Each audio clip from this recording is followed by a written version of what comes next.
Ça, elle est représentée par un arbre qui est creux. Et à l'intérieur, on trouve une tête humaine qui est renversée, suspendue à une corde. Et cette tête-là est au-dessus d'un canari qui est à l'intérieur. Et cette œuvre est intitulée Sacrifice. En cela que dans la tradition béninoise, il se passe des choses pas totalement scientifiques dans les arbres au Bénin. Donc, le sacrifice qui s'opère ici, à l'intérieur de cette table-là, concerne soit un cas de maladie ou soit un cas de jugement d'un acte que quelqu'un aurait posé qui pourrait être faire l'objet d'une punition. Donc l'être est sacrifié par les responsables de la tradition qui se regroupent à l'intérieur de l'arbre et qui décident du sort en bien ou en mal de l'être de quelqu'un.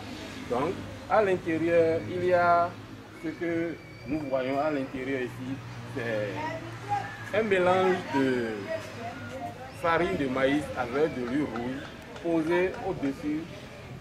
On a posé dessus un canari qui recueille tout ce qui peut sortir comme liquide de la tête de la personne qui est suspendue ainsi. Donc, tant scientifiquement dans la tradition que traditionnellement également dans la tradition, cela s'explique que la vie se passe dans l'arbre. Il y a des réalités qui se passent dans l'arbre. À l'intérieur de l'arbre, on peut trouver des maisons, on peut trouver beaucoup de gens qui font des réunions. Donc, c'est en quelque sorte un code qui est inaccessible à la population, mais qui est accessible à un groupe restreint de personnes. C'est de cette tradition-là que je vais parler. Il n'y a pas que du mal qui se décide à ces endroits-là. On peut décider de supprimer peut-être quelqu'un qui dérange tout le monde à ces endroits-là. On peut décider de bénir et d'accorder plus de chance encore à quelqu'un qui est dans la société, qui pose des actes qui sont utiles dans la société. Donc, en tout chose, c'est sur la base d'un sacrifice qui se fait. Donc, c'est ce que j'ai essayé d'exprimer. Maintenant, fondamentalement, il y a les ancêtres qui sont toujours à la base de tout cela pour bénir ou bien pour ne pas accorder la bénédiction.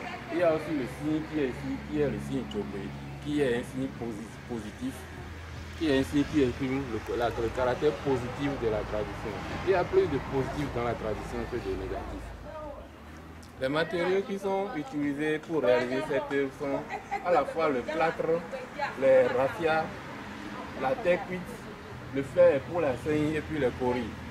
Donc, le plâtre a servi à faire le moulage de l'arbre en creux à partir de la technologie du hollow casting dont parlent les Nigériens, qui permet de faire de la sculpture creuse. Donc, le plâtre a permis de réaliser cela. J'ai pris un canari fabriqué en terre cuite pour recueillir la tête de la personne qui est coupée. La tête elle-même, elle est en plâtre coloré avec de la teinte noire, teinte de base noire. Et j'ai mis du raffia, soit pour camoufler un peu, pour donner un caractère sacré inaccessible à l'œuvre. C'est en cela que l'on parle de la transfiguration de l'être humain. Parce que tout cela se passe dans un contexte spiritualisé, mais c'est quand même dans le physique que ça se passe. Et en cela, nous pouvons parler d'une forme de transfiguration qui n'est pas forcément écrite par la science. Donc, il y a le coris, il y a le fer, il y a le plâtre également en haut qui n'est pas coloré, qui est à l'état brut. Donc, les matériaux utilisés sont des matériaux trouvés sur place.